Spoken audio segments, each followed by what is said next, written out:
ያደረጋቸው 7 በዓላቶች አሉ። ዘሌዋውያን ምዕራፍ 23 ላይ እንደምናውቅ ከሰንበት ውጪ ማለት ነው። ሰንበት ቅዱስ ጉባኤ ያደረጉበት ነው። ሰንበት የዕረፍት ቀን የተቀደሰ ቀን ነው። ከዚህ ቀን ውጪ ግን 7 በዓላትን እግዚአብሔር ሰጥቷቸዋል ሕዝበ እስራኤል እንዲያከብሩ መጽሐፍ ቅዱሳችን ላይ። ምናልባት አሁን የጨመሯቸው ሊሆኑ ይችላሉ። የመቅደስ መንጻት የሚሉት በሁለተኛው ምዕተ ዓለም አካባቢ የተጨመረ ሌላ በዓል አለ። ግን መጽሐፍ ቅዱሳችን ላይ የምናገኘው 7 በዓላቶች እናገኛለን። በዋናነት ያን አሁን ያልኳችሁን በዓል መጽሐፍ ቅዱሳችን ላይ እናያለን። አዲስ ኪዳን ግን ቀድሞ የተሰጡ ግን 7 በዓላቶች አሉ። እነዚህ በዓላቶችን በጥልቀት ለማጥናት ስንሞክር በዓላቱ በአዲስ ኪዳን ውስጥ መንፈሳዊ ትርጓሜና ተፈጻሚነት ያላቸው እንደሆኑ እንገነዘባለን። ስለዚህ ምሳሌና ጥላ ሆነው የተሰጡ ናቸው ማለት ናቸው በዓላቱ። ቀላል አይደለም። ዝም ብሎ የእስራኤል በዓላት ብቻ ሳይሆን በአዲስ ኪዳን ተፈጻሚነት ያገኙ ምሳሌ ወይም ጥላ እንደሆኑ እንገነዘባለን። ከዚህ አንጻር በዓላቶቹን ለሁለት ከፍለን ልናያቸው እንችላለን። 7ቱ በዓላቶች ማለት ነው። የመጀመሪያዎቹ 3ቱ ማለትም ፋሲካ፣ የቂጣ በዓል እና የበኩራት በዓል የምንላቸው በቀጥታ ከጌታችን ከመድኃኒታችን ከኢየሱስ ክርስቶስ የመጀመሪያው መምጣት ወይም መገለጥ ጋር የተያያዙ ናቸው። ወይም ደግሞ በክርስቶስ ኢየሱስ ላይ የተፈጸሙ ናቸው። ክርስቶስ ኢየሱስ የፈጸማቸው ናቸው። አራተኛው በዓል የመከር በዓል የምንለው ወይም በዓለ ሀምሳ ተብሎ የሚታወቀው በዓል ደግሞ ከመንፈስ ቅዱስ መውረድ ጋር ሐዋርያት ሥራ ምዕራፍ 2 ላይ እንደተፈጸመ እናስባለን። የመጀመሪያዎቹ 3 ያልኳቸው ፋሲካ ያው ክርስቶስ ነው እንደምታውቁት። የቂጣ በዓል ደግሞ ያለ እርሾ ከመሆን ከቀደሙ ሕይወት ነገር ጋር ከኃጢአት ልምምድ ከክፋት መለየትን የሚያሳይ ነው። የበኩራት በዓል ደግሞ የጌታ ኢየሱስ ክርስቶስን ትንሣኤ የሚያሳይ ነው። ስለዚህ በዓለ ሀምሳ ደግሞ የምንለው ከመንፈስ ቅዱስ መውረድ ጋር የተያያዘ ነው። ስለዚህ እነዚህ 4ቱ በአዲስ ኪዳን ፍጻሜን አግኝተዋል፣ ፉልፊል ሆነዋል ማለት ነው። ምንም ጥያቄ የለውም። የተቀሩት 3ቱ ደግሞ ከጌታችን ከመድኃኒታችን ከኢየሱስ ክርስቶስ ዳግም ምጽአት ጋር የተያያዙ ናቸው። የመከር በዓል የምንለው የመከር በዓል 4ኛው በዓል ነው። 3ቱ ማለት የመለከት በዓል የምንለው፣ የስርየት በዓል የምንለው እና የዳስ በዓል የምንለው በ7ኛው ወር በእስራኤላውያን ካላንደር መሰረት በ7ኛው ወር ላይ የሚፈጸሙ ከጌታ ከኢየሱስ ክርስቶስ ዳግም ምጽአት ጋር የተያያዙ ምናልባትም ከዘመን ፍጻሜ ጋር ተያይዞ የምናያቸው በዓላቶች ናቸው። እንግዲህ እያንዳንዱ በዓላቶች ስንመለከታቸው የየራሳቸው ትኩረት አላቸው በዓላት እና የፋሲካው በዓል ትኩረት ምንድን ነው ብላችሁ ብትጠይቁኝ የሚታረደው በግ ነው። የፋሲካው በዓል ማዕከላዊ ነገር ወይም ትኩረት በፋሲካ በዓል ሕዝበ እስራኤል በዋናነት ትኩረቱን የሚያደርገው ምን ነው ይወቁኝ የሚታረደው በግ ነው። እግዚአብሔር ለሕዝቡ የፋሲካን በዓል እንዲያከብሩ የሰጣቸው በምድረ ግብፅ ነው። በባርነት ቤት እያሉ በግዞት እያሉ ማለት ነው። እግዚአብሔር ለአብርሃም በሰጠው የተስፋ ቃል መሰረት ሕዝበ እስራኤል እንደምናውቀው ሕዝብ የሆነው ግብፅ ምድር ነው፣ ዮሴፍን ተከትሎ ነው። ስለዚህ ግብፅ በባርነት ቤት በግዞት ቤት እያሉ ነው እግዚአብሔር በዓላትን የሰጣቸው ለእስራኤል እና እንደምናውቀው ዘጸአት መጽሐፍን ስናጠና እግዚአብሔር የሕዝቤን ጩኸት ሰማሁኝ ላድናቸውም ወረድኩ ብሎ ሙሴ ጋር መጣ አይደለም እና ያገለግለኝና ያመልከኝ ዘንድ ሕዝቤን ልቀቅ የሚል ድምፅ በሙሴ አማካኝነት እግዚአብሔር ለግብፅ ንጉሥ ለፈርዖን እንዳመጣ እናውቃለን። እና 9 ተአምራቶችን መቅሰፍቶችን በሙሴ እጅ እግዚአብሔር በግብፅ ላይ እንዳደረገ እናውቃለን። በዚህም በፈርዖንና ሰራዊቱ ላይ ደግሞ በግብፅ ባሉ አማልክቶች ላይ እንደፈረደ እናውቃለን። በእነዚህ ሁሉ ውስጥ በጣም የሚነቀኝ ነገር እግዚአብሔር ድምፅ አይቀይርም። 9 ተአምራት ያስፈለጉት ከ10ኛው በፊት ፈርዖን አለቅም ይል ስለነበረ ነው። እያንዳንዱ መቅሰፍትና ተአምራት ሲሆን ፈርዖን አለቅም ይል ነበር፣ ልቡን ያደነድል ነበር። እግዚአብሔር ግን ድምፅ አይቀይርም ነበር። ያገለግለኝና ያመልከኝ ዘንድ ሕዝቤን ይልቀቅ ይላል ኢየሱስ ክርስቶስ ጌታ። በሚቀጥለው ይመጣና ያገለግለኝና ያመልከኝ ዘንድ ሕዝቤን ይልቀቅ ይላል። ኢየሱስ ያድናል። ሁኔታ አይቶ ድምፅ የማይቀይር አምላክ አላችሁ። እግዚአብሔር የተባረከ አሜን ነው። አይ ትንሽ አስቸጋሪ ነው፣ ትንሽ ለስለስ ኮምፕሮማይዝ ምናደርግ ሳይ ያገለግለኝና ያመልከኝ ዘንድ ሕዝቤን መንበር እንዲሁም መሀል ላይ ፈርዖን እኮ ለመደራደር ሞክሮ ነበር። እዚህ ግራችሁ ሆነ ሂዱና የ3 ቀን መንገድ መንበሩታል ያመልከኛል እግዚአብሔር እያለ ነው። ሂዱና አምልኩት። እዚህ ግን ከብቶቻችሁ፣ ልጆቻችሁ፣ ሴቶቻችሁ ሲይባል እግዚአብሔር ግን ምን ይላል? ያገለግለኝና ያመልከኝ ዘንድ ሕዝቤን መንበር። ክብር ለኢየሱስ ይሁን። ስለዚህ በእነዚህ 9 መቅሰፍቶች ወይም 9 ተአምራት እግዚአብሔር በፈርዖን ላይ በግብፅ ላይ ደግሞ በግብፅ ባሉ አማልክቶች ላይ ፈረደ። በዚህ ሁሉ ውስጥ ግን ፈርዖን ልቡን አደነደነ ማለት ነው። በመጨረሻ የእግዚአብሔር ክንድ የተገለጠችው እግዚአብሔር ለሕዝቡ በሰጠው ፋሲካ። ክብር ለኢየሱስ ይሁን። አሜን። የእግዚአብሔር የሆነው ቅዱስ ሕዝብ እግዚአብሔር ለራሱ የሆነው ሕዝብ የለየውን ሕዝብ ከባርነት ቤት ነፃ ያወጣው በዚህ ፋሲካ በምንለው በዓል ነው። እንግዲህ እንዴት ነው ይህ ነገር የሆነው ብለን ስንጠይቅ ዘጸአት ምዕራፍ 12 እግዚአብሔር ሙሴን ያዘዘውን ትእዛዝ እናገኛለን። ቁጥር 1 ጀምሮ ብታነቡት ደስ ይለኛል። ጊዜ የማሁን ዙዋላ ከቁጥር 11 ድረስ እና እግዚአብሔር ያዛል በዚህ ቦታ ላይ ህዝቡን የእግዚአብሔር ፋሲካ እንዲያደርግ ያዛል። ቁጥር 11 ላይ ቃል በቃል ይሄ የእግዚአብሔር ፋሲካ ነው። የእግዚአብሔር ፋሲካ ሀረግ ታገኛላችሁ። የእግዚአብሔር ፋሲካ እግዚአብሔር ያዛል። በዚህ ምናልባት 11 ወይም 12 ቁጥሮች ውስጥ ብናያቸው ዋና ዋና 3 ነገሮች አሉ መናገር እንፈልጋቸው። የመጀመሪያው እግዚአብሔር የሚያዘው ምንድን ነው? ቀድሞ መጀመሪያ ሲናገር ይላል ይሄ ወር ይላል አቢብ የሚባለው ወይም አቢብ ብሎ ነሱ ተባለ። አቢብ የሚባለው ወይ ደግሞ በባቢሎናዊ ቋንቋ ኒሳን የሚባለው ይሄ ወር የዓመቱ የመጀመሪያ ወር ይሁንላችሁ። ይሄ የወራቶቹ የመጀመሪያ ወር ይሁንላችሁ። በዚህ ወር በ10ኛው ቀን በግ ግዙ፣ ወይም በግ ወይም ፍየል ሊሆን ይችላል ተባት ወንድ እና 1 ዓመት የሞላው እና አምጡ ለዩ እና ለ4 ቀናት እስከ 14ኛው ቀን ድረስ ተመልከቱት እና ምንም እንከን የሌለበት ነውር የሌለበት መሆን አለበት። ለ4 ቀን መርምሩት፣ ተመልከቱት፣ ጠብቁት።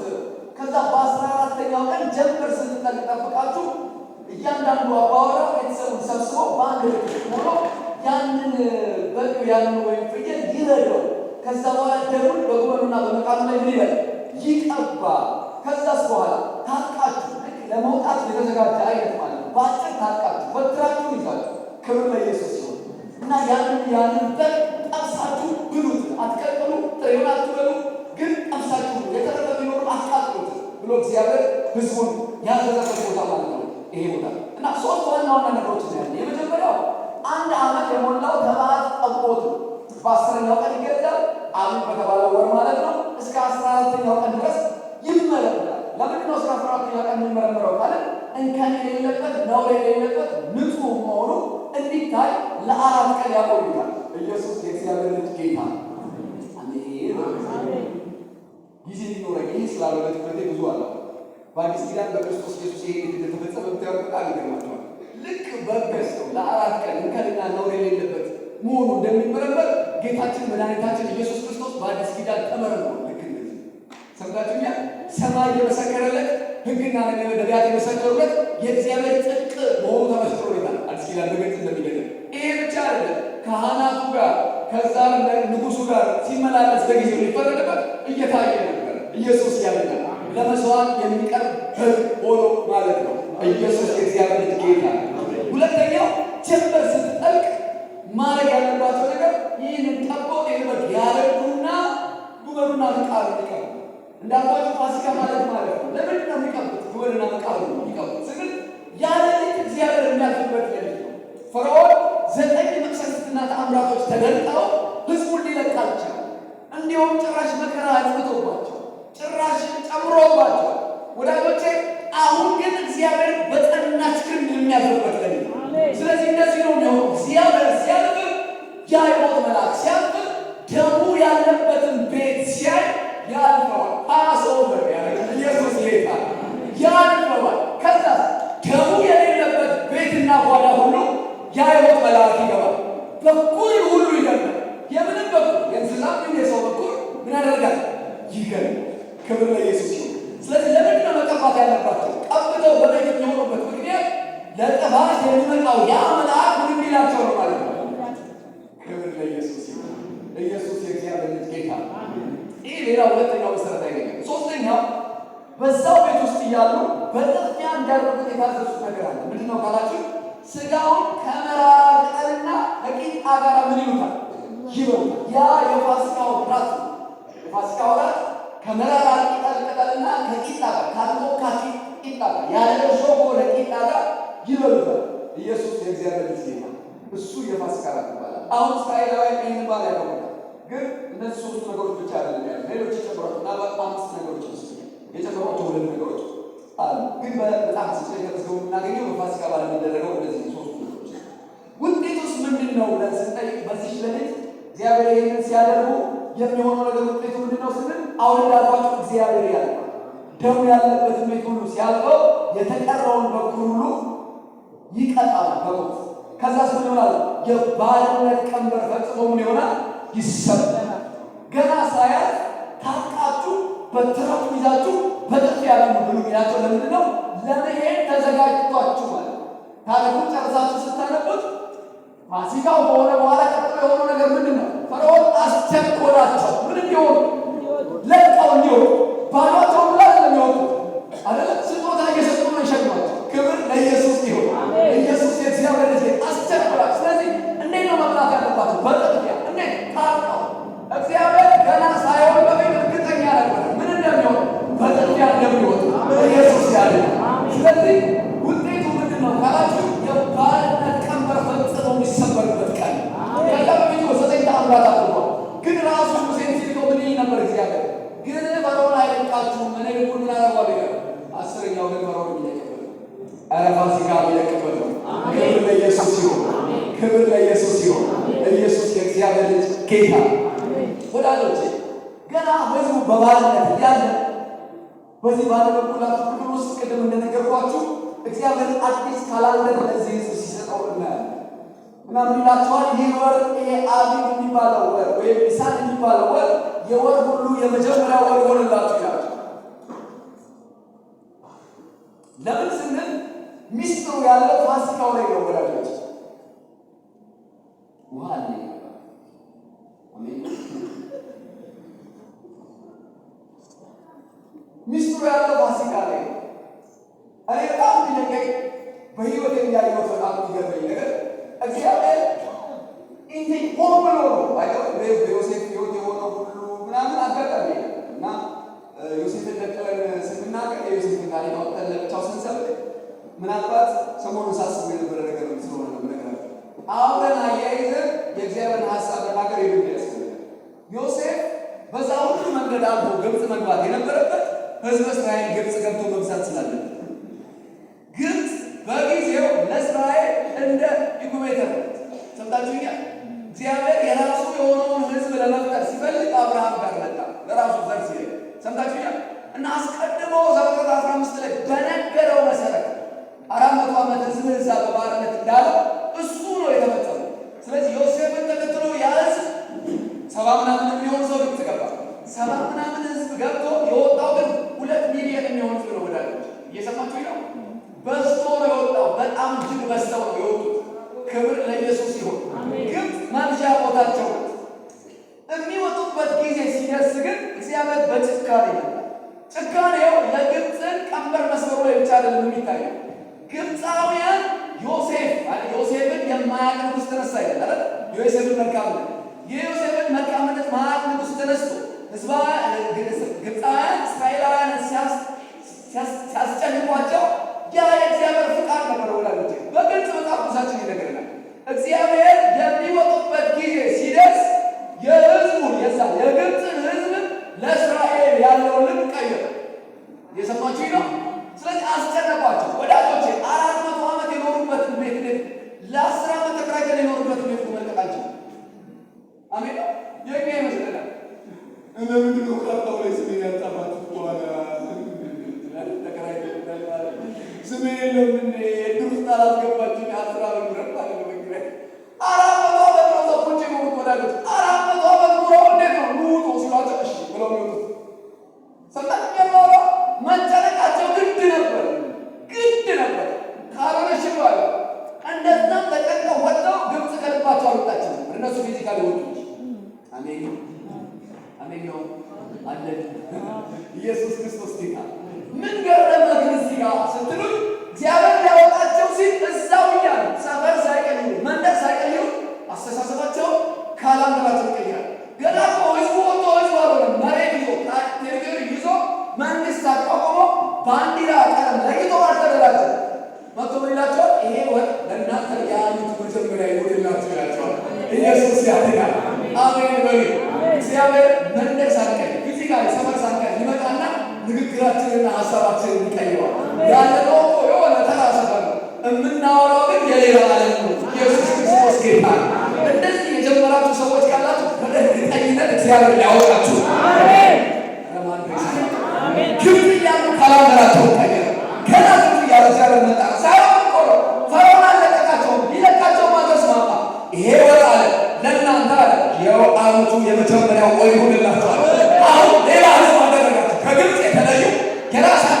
ያላቸው ሌላ ሕዝብ አደረጋቸው። ኢየሱስ ክርስቶስ ጌታ። ሃሌሉያ።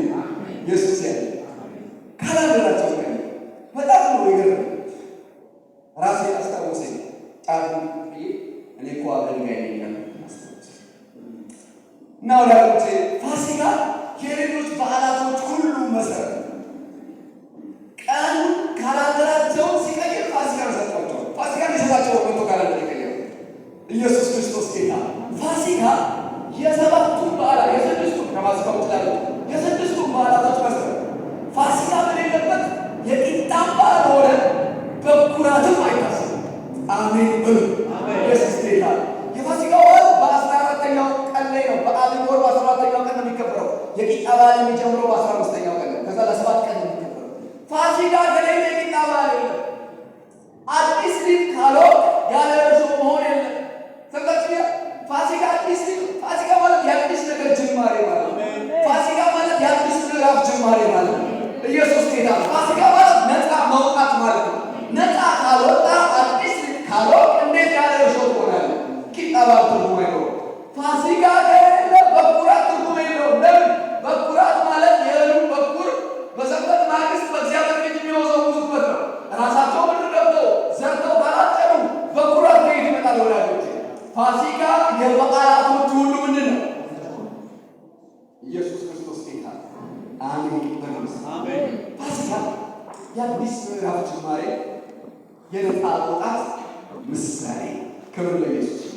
ታውቃላችሁ ከትንሣኤ በኩል የሆኑ የተነሳው ጌታ ሊሞት ባይፈቅድ ኖሮ ትንሣኤ አይሰራም። አሜን አሜን ነው ወይ? ባይታረድ ኖሮ የታረደ የሚመስል በግ የሚለው አይሰራም። የታረደ የሚመስል በግ ቆሞ ይሄዳል። ታርቆ የታረደው ቁሱ ታረደ ሞቶ የተነሳ ስለሆነ ታረደ። ግን ምን ያህል የቆመ በግ ኢየሱስ ክርስቶስ ጌታ። ክብር ለኢየሱስ። አሜን። ፋሲካ የአዲስ ምዕራፍ ጅማሬ፣ የነፃ መውጣት ምሳሌ። ክብር ለኢየሱስ ይሁን። ፋሲካ የተዘገበበት መጽሐፍ ምንድን ነው? ዘጸአት ማለት ነው መውጣት። ፋሲካ ነፃ የመውጣት ምንድን ነው? ወዳጆቼ ሰበበ ዘጸአት ምንድን ነው? አረ ፋሲካ ኢየሱስ ክርስቶስ ጌታ። የመውጣት ምሳሌ፣ የነፃ የመውጣት ምሳሌ ፋሲካ። ፋሲካ የተፈጸመው በጸደይ ወቅት ነው። በአብይ ወር ነው። ጸደይ ስናስብ ጸደይ አበቦች የሚፈኩበት ጊዜ ነው። ጸደይ የተሰደዱ አዕዋፋትና እንስሳት ወደ ምድራቸው የሚመለሱበት ጊዜ። ጸደይ ለተሐድሶ መሰረት የሆነው ዝናብ የሚበዛበት ጊዜ ነው። ወዳጆቼ የተጠቀምነውን ውሃ የሚተካበት ሪፕሌኒሽ የሚደረግ እና ለእጽዋትና ለአትክልት እጅግ አስፈላጊ የሆነው ዝናብ የሚበዛበት ነው። ጸደይ የትራንዚሽን ወቅት ነው። ከቅዝቃዜ ወደ ሙቀት የመሻገሪያ ወቅት ነው። ክብር ለኢየሱስ ይሁን። በመንፈሳዊ ገጽታ ፋሲካ ኢየሱስ ያድናል። የአዲስ ምዕራፍ ጅማሬ፣ የመታደስ መገለጫ። ክብር ለኢየሱስ ይሁን። አሜን። ይሄ እኛ ፋሲካ ደግሞ ምንድን ነው ካላችሁ ክርስቶስ። አሜን። አንደኛ ቆሮንቶስ ምዕራፍ 5 ቁጥር ይላል ፋሲካችን ክርስቶስ ምን ብሎልናል? ዮሐንስ መጥምቁ አገልግሎቱን ጀምሮ እያጠበቀ ጌታ ኢየሱስ ክርስቶስ ወደ እሱ ሲመጣ ከዛ ምን አለ? እነሆ የዓለምን ኃጢአት የሚያስወግድ ዮሐንስ ምዕራፍ 1 ቁጥር 9 እግዚአብሔር ምን እያሰበ ይመስላችኋል? አይሁዳዊ ዮሐንስ ይሄንን ያለ በአእምሮ ያለው ምን ይላችኋል? ይመስላል ምን ትዝ ይመስላችኋል? በአብይ ወር የሚያከብሩት ምን? ይኸው እውነተኛ ፋሲካ መጣ ማለት ነው። ዮሐንስ ኢየሱስ ክርስቶስ ጌታ። ኢየሱስ ወቅ እያደረገ ሲመጣ ይኸው እውነተኛው ፋሲካ የዓለምን ኃጢአት የሚያስወግድ እግዚአብሔር ምን? እስቲ ፋሲካ በል። ፋሲካችን ክርስቶስ ነው። ዮሐንስ ሐዋርያው ደግሞ በራእዩ ላይ የታረደ የሚመስል በግ አየ። የት? በዙፋኑ ፊት ምን ሲያደርግ አየ? ማኅተሞቹ ያለበትን መጽሐፍ ምን ሲል ማንም ሊወስድ ያልቻለው መጽሐፍ ምን? ከዛስ ምን ሲያደርገው? ፋሲካችን ክርስቶስ ኢየሱስ። ኢየሱስ የእግዚአብሔር ልጅ ጌታ። አሜን። ታዲያ እንዴት በዓል ይከበራል ስትሉ ሶስት ነገሮች በዓሉን ለማክበር ቅድም የገለጽኳቸው። አንደኛው የተጠበሰ የበጉ ሥጋ ክርስቶስ ነው። ሁለተኛው ያልተቦካ አልናገርም፣ እሱ ደግሞ ያለ እርሾ መሆን ነው። የቀደመውን ሕይወት ቅራኔ ማስወገድ ነው። እርሾ ማለት ቅራሪ ነው። የተረፈ ማለት ረምናንት ነው። ያለፈ ቅራሪ ነው። የባለፈው ቡኬት ቅራሪ ነው። ለሴቶች ልናላስረዳ እና አዲሱን ሊጥም ያወቃል። እርሾ ብዙ አይሆንም፣ ብዙ ጥቂት ነው፣ ግን ብዙውን ሊጥ የማውጣት አቅም አለው። እርሾ ያልተረጋጋ ነው በባህሪው ረመናንት ነው። ስለዚህ የተረጋጋ ሊጥ ውስጥ ሲገባ ከመረጋጋት ወደ አለመረጋጋት ያሻግረዋል። ለዛ ነው ሊጡ ምንም ይሆን ኩፍ የሚለው። እርሾ ያልተረጋጋ ኢየሱስ ክርስቶስ ጌታ። እርሾ ቅራሪ ነው፣ ያልተለፋ እዳሪ ነው። ጥቂቱን ሊጥ ማውጣት የሚችል ያለፈ ህይወትን የሚወክል ነው፣ ኃጢአትን አመፅን የሚወክል። ስለዚህ ያቦካ ቂጣ ወይም የቂጣ በዓል የሚያሳየው ለሰባት ቀናት፣ ሰባት ፍጹም ቁጥር ነው። ለሰባት ቀናት እርሾ በእስራኤላውያን መንደር ሆነ። ኢየሱስ ክርስቶስ ጌታ ይህን ነው የሚያሳየው። እኔ የምናገረው ግን የምፈልገው ለመልእክቴ ሶስተኛው መራራ ቅጠል። መሰረታዊ ችግራቸው ምንድን ነው ካላችሁ የህዝበ እስራኤል መሰረታዊ ችግር ያለፈበትን የኋላ ጎዳና መርሳት። መልእክቴ ለሱ ምን ነበር?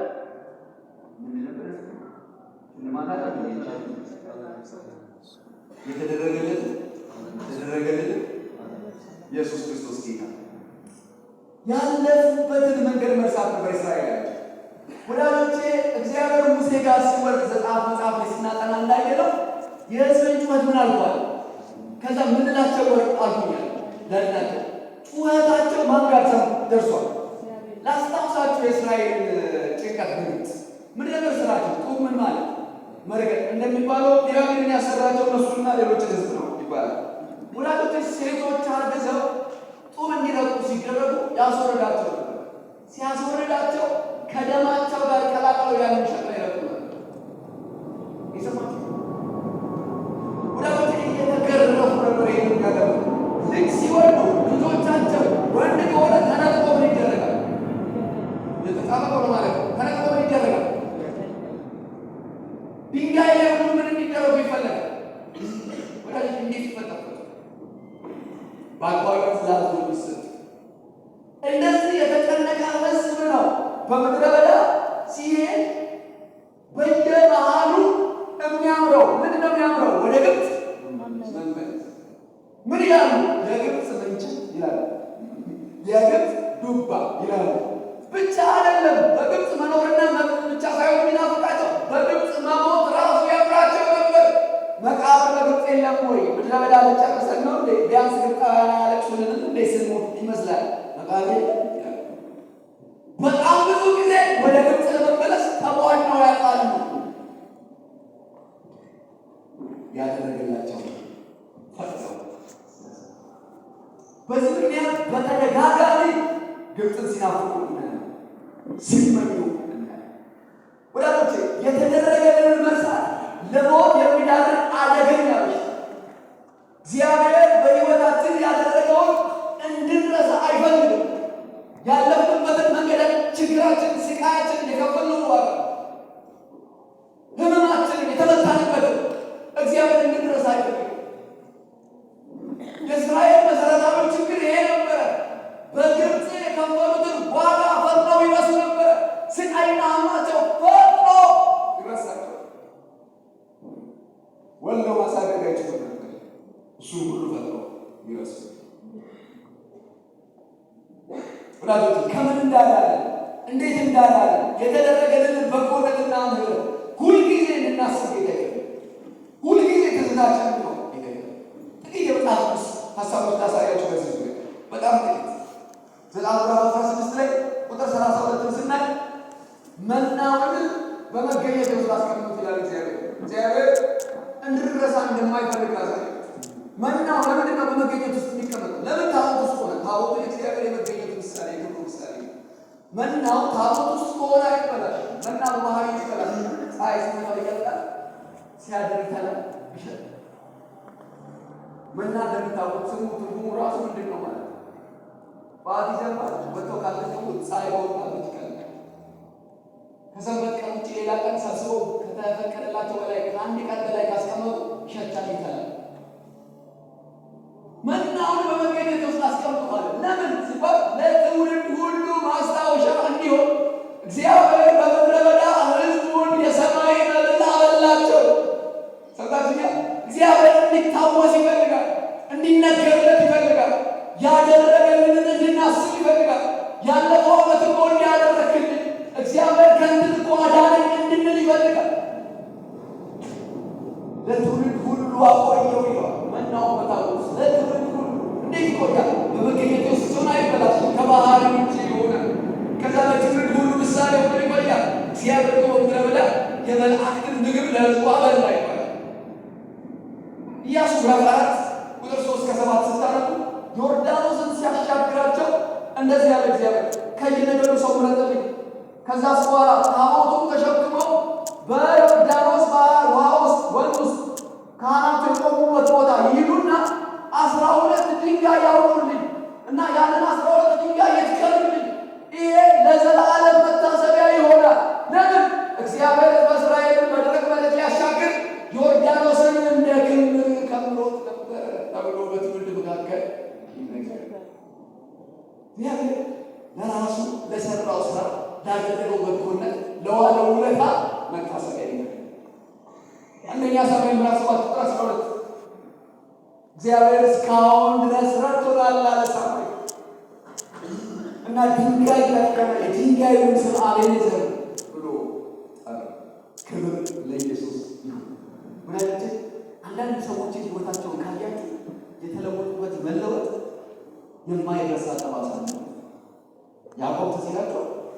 ኢየሱስ ክርስቶስ ጌታ ያዕቆብ ታላዩን ያዕቆብ ተረከዘ የሆነውን ያዕቆብ እስራኤል ሲለው ከሰውና ከእግዚአብሔር ጋር ታግሎ ያሸነፈ ብሎ ስሙን ሲቀይርለት ሹሉዳውን መጥቶ እስከ ዕለተ እልፈቱ ቀን ድረስ የሚያነክስ ማለት ነው። ሁልጊዜ ባነከሰ ቁጥር ምናልባት በተራመደ ጊዜ ያዕቆብ ጊዜ ይላል ያቺ ከእግዚአብሔር ጋር የታገለባት ክብር ለኢየሱስ ይሁን። የማንነቱን ለውጥ የተቀበለባት ኢየሱስ ያለ የመጨረሻ እግዚአብሔር ማስታወስ እንደሚፈልግ ማሳያችሁ ከሕዝቅኤል ምዕራፍ 16 እናንተ አብቡት ሙሉ ምዕራፉን ምናልባት ከቁጥር 1 እስከ 15 ደግሞ በደንብ አብቡት እና ይህንን ብዬ ጠርቼዋለሁ። እስራኤል ታሪኬ ባጭሩ ብዬ ጠርቼዋለሁ። እስራኤል ታሪኬ ባጭሩ ልትለው ትችላለች እና እስራኤል በጣም ጠቀመች። እስራኤል ከኪዳን ውጭ ይሁን አለች። እስራኤል ሕዝቅኤል 20 ላይ እንደሚነግረን በዙሪያዋ እንዳሉ አሕዛብ መሆን አማራት እና እግዚአብሔር ያስታውሳል። ምን ብሎ ነው ያስታውሳል? ልንገርሽ አንቺ የተለየ ሕዝብ ነኝ የምትይ ልንገርሽ፣ አባትሽ እኮ ኡር ከለዳዊ አይደል? እናትሽ ኬጢያዊት አይደል? ስር መሰረትሽ የተመዘዘው እኮ አንቺ አሕዛብ ከምትያቸው ከእነሱ መካከል ነው እና ሳገኝሽ እኮ በደም ተለውሰሽ በመንገድ ዳር ወድቀሽ ነው ያገኘው እና አጥንትሽ አልተቆረጠም ነበር እንድትሞቺ ትችይ ነበር። በዚህ ምክንያት እና ሰው ሁሉ ተጸይፎሽ እግርሽ እንዲቆርጥልሽ የሚፈልግ ማንም አልነበረም። በደምሽ ውስጥ ሆነሽ እየተወራጨሽ ነው ያገኘሁሽ እና አነሳሁሽ ከደምሽ ማለሽ ኢየሱስ ጌታ በደምሽ ቆረጥኩልሽ። ኢየሱስ ያድናል። በደምሽ ውስጥ እያለሽ በሕይወት ኑር ያለሽ ወደድኩሽ እና እንዴት እንዳሳመራት እንዴት እንዳስዋባት እንዴት እንዳሳደጋት አያችሁ። እግዚአብሔር ትላንትና በሕይወታችን ያደረገው ነገር እንዲረሳ አይደለም። የእኛስ ችግር ምንድን ነው? ልክ እንደ እስራኤል ትላንት ያደረገውን ፈጥነን እንረሳለን። ተአምራቱን እንረሳለን።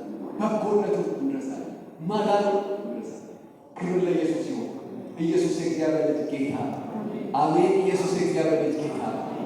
ኢየሱስ የእግዚአብሔር ልጅ ጌታ። ክብር ለኢየሱስ ይሁን። ሃሌሉያ። ስለዚህ ያነበብኩላችሁ ጋር ክፍል ጨርስ ልጅና ጨርስ። መዝሙር 106 ምንድነው? መዝሙር 106 ላይ የምናየው ምዕራፉ በምስጋናና በውዳሴ ይጀምራል አይደል? ሃሌሉያ ቸር ነውና እግዚአብሔርን አመስግኑ ብሎ ምስጋና ይጀምርና ቁጥር 6 ላይ ሲሄድ ግን እኛም እንደ አባቶቻችን በደል ምንድን ነው ስንል እግዚአብሔር ሕዝቡ ለእርሱ ባይታመንም ቢያሳዝኑትም እርሱ ግን የኃይሉን ታላቅነት ለማሳየት ስለ ስሙ ሲል እንዳዳናቸው እንደታደጋቸው ይነግረናል። ቁጥር 9 ላይ ባህርን ስለ እነርሱ እንደከሰተ ይነግረናል። በምድረ በዳ እንደሚሄድ ሰው በጥልቅ ባህር ውስጥ እንደዚሁ እንደመራቸው ይነግረናል። መንገድ በሌለበት መንገድ እንዳዘጋጀላቸው ይነግረናል። እነርሱም ይለናል ታምራቱን አላስተዋሉም። ቁጥር 7 ላይ ይሄ ሁሉ የሆነ የምሕረቱን ብዛት አላሰቡም ይለናል። እንዲያው ጭራሽ አመፁበት ይለናል። በመመኘታቸው ብዛት እንዳደከሙ ይነግረናል። ቁጥር 14 አሳዘኑት እግዚአብሔር በመመኘታቸው፣ በበረሃ ተፈታተኑት እግዚአብሔር በመመኘታቸው እና እግዚአብሔር የለመኑትን ሁሉ ሰጣቸው። እዚህ ጋር በጣም የገረመኝ ሳለ የለመኑትን ሰጣቸውና ግን የሚያከሳልሽ እግዚአብሔር የለመነውን ሁሉ ሲመልስልን ከእኛ ጋር ነው ማለት ላይሆን ይችላል። ሳኦል የሕዝበ እስራኤል ጩኸት ውጤት አሜን። የእግዚአብሔር ልብ አይደለም ሳኦል። እግዚአብሔር የለመነው ሰጠን ማለት ከእኛ ጋር ነው ማለት ላይሆን ይችላል። እየበደሉትም ቢሆን ስለ ስሙ ሲል ካደረገላቸው ምሕረት ማዳን ትንግና የተነሳ የተስፋ ቃል አምኑት ይለናል መዝሙረኛ እና በዝማሬም አመሰግኑት ይለናል። ዘመሩለት፣ ደስ አላቸው እግዚአብሔር ካደረገው ነገር። ነገር ግን ብዙም አልቆዩ። ፈጥነው ቁጥር 12 እና 13 እንደሚነግረን ያደረገላቸው ረሱ። ታምራት ተደረገላቸው፣ ነፃ ወጣቸው፣ ባህር ከፍሎ አሻገራቸው፣ ድንቅ አደረገ በመካከላቸው፣ ታደጋቸው። እነሱ ግን ፈጥነው ረሱ። የተደረገላቸውን መርሳታቸውስ ምንድን ነው ውጤቱ? ወይስ በምን ተገለጠ ካላቸው በምክሩ ለመሄድ አልታገሱ ይላል። የተደረገለትን የሚረሳ ሰው በእግዚአብሔር ምክር መሄድ፣ የተደረገለትን የሚረሳ ሰው በእግዚአብሔር መንገድ መሄድ አይችልም። ኢየሱስ የእግዚአብሔር ጌታ። እግዚአብሔር የተደረገለትን የማይረሳ ለመታሰቢያ የምስጋናን መሰዊያ የሚያቆም ትውልድ ይፈልጋል። እስቲ ጠይቃችሁ በቤታችሁ አላችሁ ማስታወሻ በጣም ጨንቋችሁ እግዚአብሔር ጣልቃ ገብቶላችሁ የቀረባችሁን ሞት ከልክሎላችሁ የከበባችሁን ጥፋት በትኖላችሁ እጅግ ቀን አላልኳትም ባላችሁበት በዛን ቀን እግዚአብሔር ጣልቃ ገብቶ የተከላችሁ ማስታወሻ እናንተ ቤት አለ። ልክ ሳሙኤል አቤኔዘር ብሎ ድንጋይ እንደተከለ እግዚአብሔር ረዳን ከዚህም በኋላ እንዳለ ስታዩ ትዝ ይላችሁ ስትብትሉ ያን ቀን እኮ እግዚአብሔር ጣልቃ ባይገባ ያን ቀን እኮ የምትሉበት የሆነ ማስታወሻ መሰዊያ ያላችሁ ወዳጆች ትዝ የእግዚአብሔርን ምስጋና የሚያስታውሳችሁ ያቆማችሁለት ሐውልት አላችሁ በሕይወታችሁ ውስጥ? ወይስ ከሆነ ጥፋት በብዙ ጩኸት ድነን ከወጣን በኋላ መልሰን በማጉረምረምና በጩኸት ውስጥ መልሰን እንደዚህ አይነት ጩኸት ውስጥ ነው ያለው? ይሄ ነው ኢየሱስ የእግዚአብሔር ጌታ። ክብር ለኢየሱስ። የተደረገለትን የማይረሳ ትውልድ እግዚአብሔር ከምን አለ? እግዚአብሔር ከምን አለ? ይሄ ዕለት የምን መታሰቢያ? ጌታችን መድኃኒታችን ኢየሱስ ክርስቶስ የዋለልን ውለታ መታሰቢያ። እኛ በእግዚአብሔር ፊት የዘላለምን የጽድቅ ሸማ ለብሰን እንዲያበርብን ቅዱስ የሆነው እሱ እርቃኑ በመስቀል ላይ ማለት ቅድም ሲባል ክብር ለኢየሱስ። የውበት መደምደሚያና ልኬት የሆነው እሱ ስለኛ ሰው አይቶት ፊቱን እንደሚያዞርበት አይነት የሕማም ሰው ሆነ። ይሄ ቀን ወዳጆች፣ ይሄ ቀን ሞት አስፈሪ ግርማውን የተከፈለበት ቀን። ይሄ ዕለት ወዳጆቼ ዲያብሎስ በሞት ላይ ስልጣን የነበረው ዲያብሎስ ስልጣኑ የተከፈለበት ዕለት። ይሄ ዕለት ሲኦል ባዶውን የቀረበት ዕለት። እንዴት ሆነ ካላችሁ ቅዱስ የሆነው እሱ ውድ የሆነው ነፍሱ በመስቀል ችንካር ወዶ ፍቃዱ ስለሰጠ ከዚህ የበለጠ ውለታ ክብር ለኢየሱስ። ኢየሱስ የእግዚአብሔር ልጅ ጌታ። ይሄ ብቻ ግን አይደለም። ይሄ የመጨረሻው ምንም ውስጥ ብንገባ ከምንም ውስጥ ብናል የማይሸፈነው ግን በየዕለቱ ጣልቃ ገብቶልናል። ከጥፋት አድኖናል፣ ከአመፅ አድኖናል፣ ከከበበን አመፅ አድኖናል። ዕዳ ውስጥ ገብተን ከዕዳ አውጥቶናል። ቤተሰባችን ተበተነ ስንል ጣልቃ ገብቶልናል። ትዳራችን ተንገዳገደ ስንል መጥቶ ሶስተኛ ሆኖ ገብቶ ጉልቻውን ደግፎ ኢየሱስ የእግዚአብሔር ልጅ ጌታ። ገንዘባችን ግራ ሲገባል እግዚአብሔር የሚዘረዘር የሚመነዘር ገንዘብ ሆኖ አሻግሮናል። መንገድ በሌለበት መንገድ ሆኖልናል። እግዚአብሔር ያረዳን የቱ ጋር ነው ወዳጆቼ? ውለታ ያልዋልን የቱ ጋር ነው? ጠንቆኝ በነበረ ጊዜ የምናካፍለው ሚስጥር ኖሮ የሚሰማን ሰው ባጣን ጊዜ ኢየሱስ ክርስቶስ ጌታ ነው። ኢየሱስ ያድናል። ቃላቶች ባጣን ጊዜ ችግራችንን የምንገልጥበት፣ ግራ በገባን ጊዜ፣ ነፍሳችን በተጨነቀች ጊዜ እግዚአብሔር ስንት ጊዜ ጣልቃ ገባ፣ ስንት ጊዜ አዳነ፣ ስንት ጊዜ። ይሄማ እኮ እኛ የምናውቀው የማናውቀው ማለት ነው። ከስንት ቦታ መለጣችሁ፣ ስንት በቃላት ተዘጋላችሁ። ኢየሱስ ክርስቶስ ጌታ። ስንት ጥፋት ከቤታችሁ ተከለከለ። ኢየሱስ የእግዚአብሔር ልጅ ጌታ ነው። ስንት ቀኖችን አለፋችሁ አላልፍም ካላችኋቸው ክርስቶስ ኢየሱስ ክርስቶስ ጌታ። ከስንት ጭንቀት ገላገለ፣ ከስንት ስቃይ አሳለፈን። ክብር ለስሙ ይሁን። እግዚአብሔር ያደረገልንን እንዳንረሳ ይበል። ሰምታችሁ እቺ ትበቃናለች። በጣም ብዙ ጊዜ አለ እኔ ሰርጀሪ ሰርቼ እንደማቅ ብዙ ጊዜ ነግራችሁ ስለማቅ ማስታወስ ሰርጀሪ የተሰራው ጊዜ 5 ቀን እስከ ሆስፒታል ስተኛ ከሚሰሙኝ ስሜቶች መካከል አንዱ ስሜት ውሃ መጠጣት ስለማንችል፣ ውሃ እንደዚህ መጠጣት ብዙ ስለማይቻል በሰው በጣም ሲጠማኝ መጠጣ አድርገው እንዲህ ምናምን ያደርጉልኝ ማለት ነው። በጣም ጠማኝ ስለነበር ምን አስባለሁ ተፈቅዶልኝ 2 ሊትር አይደል የምሬ ሆኖ ብላችሁ ምዘበዘብ ብላለሁ ይመስለኝ ዝም ብዬ ውሃ ውስጥ ብዬ ገንዳ የሞላው ራሱ ምዘበዘብ ጠጥቼ ማቆም አይመስለኝ ነበር። ዝም ብዬ ከሆነ ሰጣ በሚባል እንደቀሸት የቁም ቅዠት አይነት በሉት በቃ ውሃ ራብላ በቃ ኢየሱስ ጌታ በጣም የሚገርመው ከዛ ስወጣ አሁን ማለት ይሄ ሁላችን ታሪክ ነው። በጣም ብዙ ጊዜ እጅን አሳልፈኝና ከዚህ ጫውጣኝና እጅን ታደገኝና ዛሬ ብለኝና ከዛሬ በኋላ ይህ እንደፈለግ ከፈለግ ምንጣፍ ነው ከፈለግ ከሰኞ እስከ ዓርብ ቸርች ሙሉ ጊዜ ከፈለግ እሰጣለሁ ብለህ ከዛ ያደረገልኝ ውለታ የዋለልኝ በመሰል በወር አንዴ ሲመቸን ቸርች እንመጣ። ቅርብ ጊዜ እኛ ቸርች ልጅ አንድ ታሰረች። በጣም ወጣት ልጅ ናት። በኢንጂነሪንግ ግራጁዌት ያደረገች በጣም ጎበዝ ልጅ ናት እና የአክስቷ ቡቲክ ሄዳ ገቢዎች ድንገት መጥተው ሴትዮዋ ያለደረሰኝ ካሽሪያው ስትሰጥ ተይዛ እሷም ስለነበረች አንድ ደቂቃ ባለቤቷ ውጭ ስለነበረች እችኛ ምን ብታይላ አንድ ደቂቃ ይዞ ተፈርዶባት 1 ዓመት ከምናምን እና በይሄ ጊዜ ሁሉ የምትለኝ እኔማ ቸርቻት በጣም አገልግሎት ሲኖራት ነበር በጣም ኳይት ስለነበር እኔማ አስተማሪ ጌታ አስተማሪ እዛ ሊቀመጥ ስለው ቢለውና ላይ የደህንነት ማስተማሪያ ጣብላ ስጌላት ለደህንነት አስተምራለች። ምን ያደረገችው ነገር ያለ አስተምራ ለወጣተዋል ከዚህ ወጣ ቸርች ብላ ያው እግዚአብሔር ምስክሬ ከወጣች 4 ወር አካባቢ ወጣ እስካሁን አንቀር መንገድ ላይ ትግረሽ የሚመስል ላክሽ ላይ ያላሉ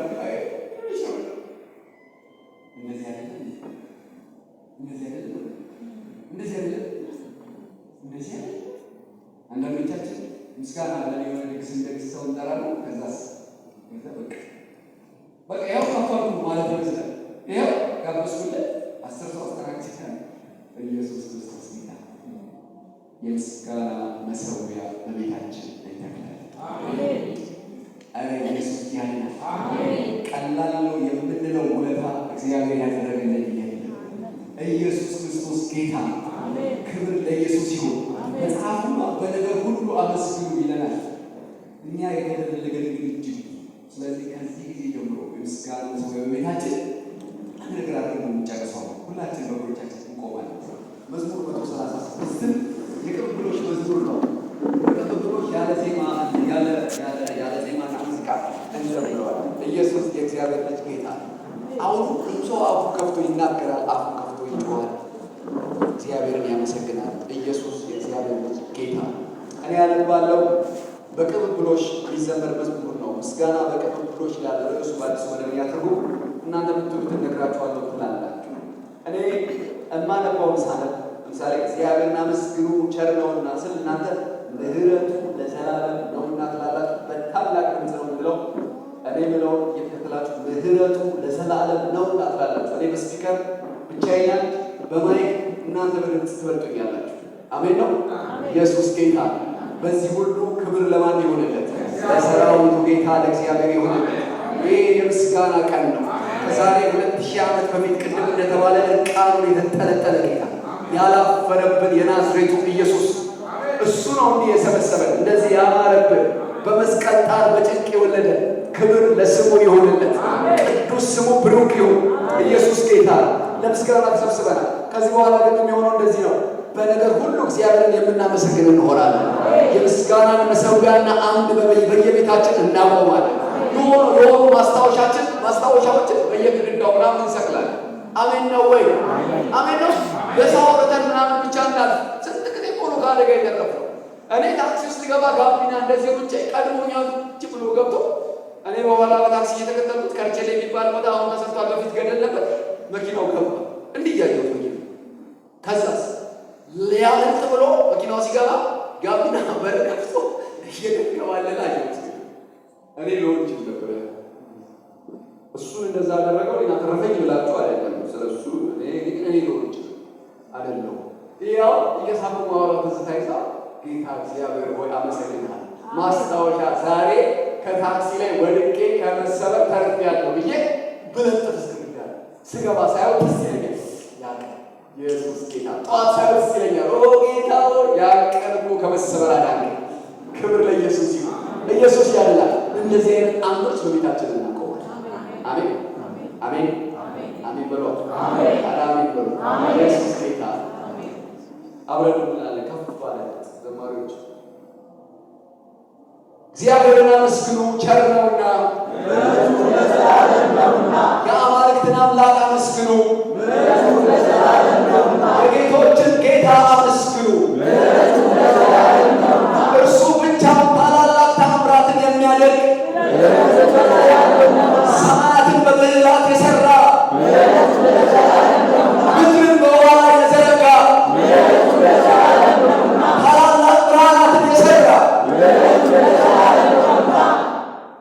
ፀሐይ በቀን እንዲሰለጥን ያደረገ፣ ምሕረቱ ለዘላለም ነውና። ጨረቃና ከዋክብት በሌሊት እንዲሰለጥኑ ያደረገ፣ ምሕረቱ ለዘላለም ነውና። የግብፅን በኩር የመታ፣ ምሕረቱ ለዘላለም ነውና። እስራኤልን ከመካከላቸው ያወጣ፣ ምሕረቱ ለዘላለም ነውና። በኃያል እጅና በተዘረጋ ክንድ ይህንን ያደረገ፣ ምሕረቱ ለዘላለም ነውና። የኤርትራን ባህር ለሁለት የከፈለ፣ ምሕረቱ ለዘላለም ነውና። እስራኤልን በመካከሉ ያሳለፈ፣ ምሕረቱ ለዘላለም ነውና። ፈርዖንና ሰራዊቱን በኤርትራ ባህር ያሰጠመ፣ ምሕረቱ ለዘላለም ነውና። ሕዝቡን በምድረ በዳ የመራ፣ ምሕረቱ ለዘላለም ነውና። ታላላቅ ነገሥታትን የመታ፣ ምሕረቱ ለዘላለም ነውና። ኃያላን ነገሥታትን የገደለ፣ ምሕረቱ ለዘላለም ነውና። የአሞራውያንን ንጉሥ ሴዎንን የገደለ፣ ምሕረቱ ለዘላለም ነውና። የባሳንን ንጉሥ ዐግን የገደለ፣ ምሕረቱ ለዘላለም ነውና። ምድራቸውን ርስት አድርጎ የሰጠ፣ ምሕረቱ ለዘላለም ነውና። ለባሪያው ለእስራኤል ርስት አድርጎ የሰጠ፣ ምሕረቱ ለዘላለም ነውና። ኧረ በውርደታችን ጊዜ ያሰበን፣ ምሕረቱ ለዘላለም ነውና። ኧረ ከጠላቶቻችን እጅ ያዳነን፣ ምሕረቱ ለዘላለም ነውና። ኧረ ለፍጥረት ሁሉ ምግብን የሚሰጥ፣ ምሕረቱ ለዘላለም ነውና። ኧረ ሰማይና ምድር ያመስግኑ።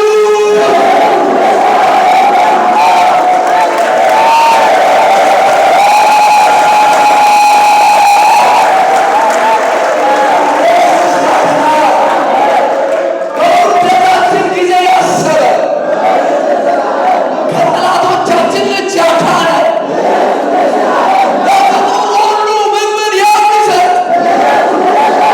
ኧረ ሰማይና ምድር ኢየሱስ የእግዚአብሔር ጌታ።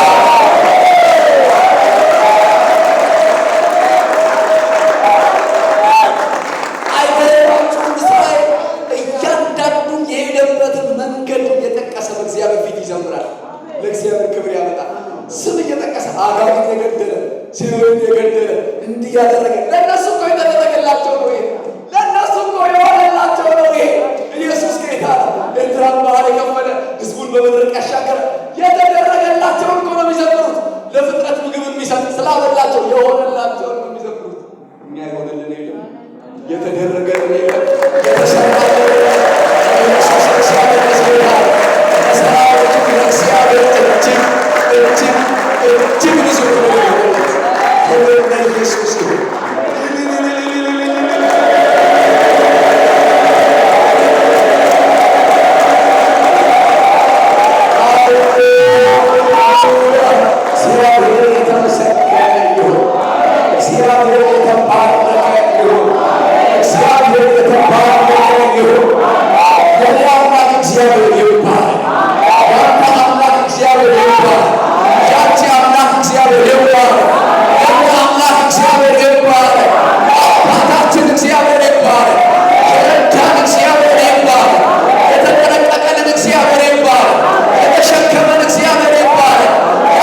የደስታን ካባ